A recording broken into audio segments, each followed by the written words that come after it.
Hello guys, চলে এসেছি গরিবের থাইল্যান্ড নামে খ্যাত পুলিশ বাজারে। আমরা চেরাপুঞ্জি থেকে প্রায় দুপুরের দিকে এসে পৌঁছাই শিলংয়ে। তারপর আমরা একটা হোটেল ঠিক করি।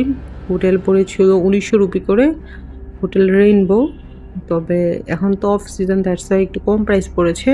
কিন্তু যখন এটার সিজন থাকে, লাইক রেনি সিজনে, যখন বর্ষাকাল থাকে, তখনই তো মেইনলি বেশি ট্যুরিস্ট আসে শিলংয়ে বা মেঘালয়ে।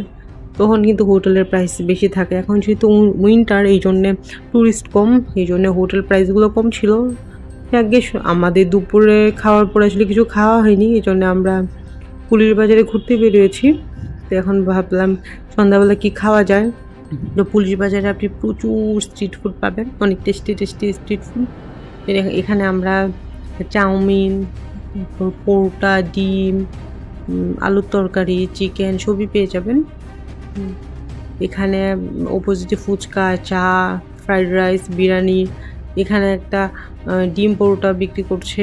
সবগুলো খাবারই অনেক টেস্টি আর যথেষ্ট ক্লিন করেই ওরা খাবারগুলো সার্ভ করে। তো এখানে ডিম পরোটা বানাচ্ছিল, প্রতিটা হচ্ছে 20 রুপি করে। ভিতরে একটা ডিম দিয়ে পরোটাটা ভেজে স্লাইস স্লাইস করে দিচ্ছিল। খেতে অনেক মজা ছিল, বিশেষ করে ওরা যে কয়েকটা সস ইউজ করে বা মশলা ইউজ করে, মশলাটার জন্য মেনলি খাবারটা এত টেস্টি হয়। তো ডিম পরোটা কীভাবে বানায় আপনাদেরকে দেখাই। পাশে কতগুলো প্লেন পরোটা আছে। কেউ যদি চায়, এখানে আলুর তরকারিও আছে, আলু সবজি, এইসব আলু সবজি তরকারি দিয়ে এই পরোটাগুলো খেতে পারে। আবার কেউ যদি চায় ডিম দিয়ে খাবে, তাহলে ডিম দিয়েও খেতে পারে। এই যে প্রথমে একটা ডিম দিয়ে দেওয়া হয়েছে এখানে। কীভাবে বানায় আপনাদেরকে দেখাই। বিশাল একটা ডিম দিয়ে দেওয়া হয়েছে এখানে। ডিমটাতে তেমন কোনো মশলা দেওয়া হয়নি, শুধুমাত্র ডিম মানে নর্মালি ডিমটার মধ্যে এভাবে পরোটাটা একটু ভিজা ফেলছে। তারপর কী করে দেখি, আমার নিজেরও আসলে আইডিয়া নেই কি করে এটাকে। নর্মাল ডিমটাকে এই পরোটাটা দিয়ে করলো, তারপর দেখি কি কি করে। কিন্তু কিছু এখন পর্যন্ত দেয়নি, শুধুমাত্র ডিমটা পোচের মতো করে ভিতরে দিয়ে দিয়েছে। আচ্ছা, ওইটা হতে থাক। আমরা এই পাশে নুডলস আছে না, আমার ইচ্ছে হচ্ছে সবগুলো আইটেমই একটা একটা করে নিয়ে টেস্টগুলো কেমন হয় দেখব। তো আমাদের ওই ডিম পরোটাটা হচ্ছে, এই ফাঁকে আমরা এখানে আরেক প্লেট চাউমিন অর্ডার করে গেলাম। এখানেও একটা চাউমিন আছে বা পরোটাও আছে। এখন এখানে যে কয়টা দোকান আছে সবগুলা থেকে একটু একটু করে খাবার, মানে একটা একটা করে খাবার অর্ডার করে সবাই মিলে খাবো, যেন সবগুলা টেস্ট কেমন সেটা বোঝা যায়। তবে এখানে অনেকগুলো দোকান আছে, যেমন পাশে মোমো আছে। মোমো আসলে আমার খুব একটা পছন্দ না, এই জন্যে আমার পছন্দ হচ্ছে পরোটা আর চাউমিন, দুইটাই আমি খাবো।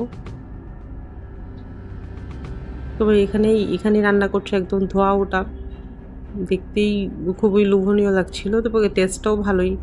আর ওরা যে সসগুলো ইউজ করে, সসগুলো অনেক মজা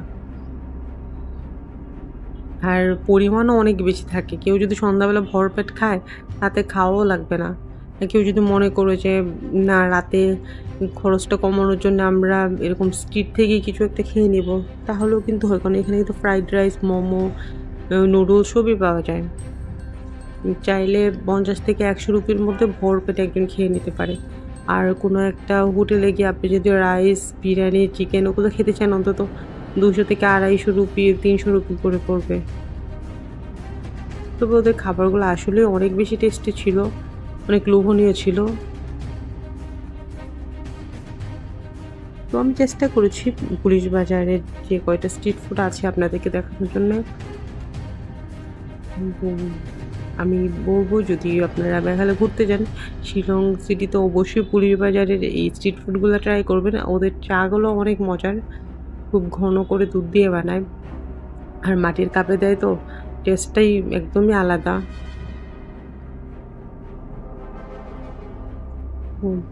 আমাদের খাবারগুলো আসলে অর্ডার করা হয়েছে, এখনও রেডি করা হয়নি। ওরা অর্ডার করার পরে কিছুটা টাইম দেয়, ওরা বাটিতে করে সার্ভ করে আরও সস টস দিয়ে দেয়, তো এই জন্য একটু টাইম নিচ্ছে।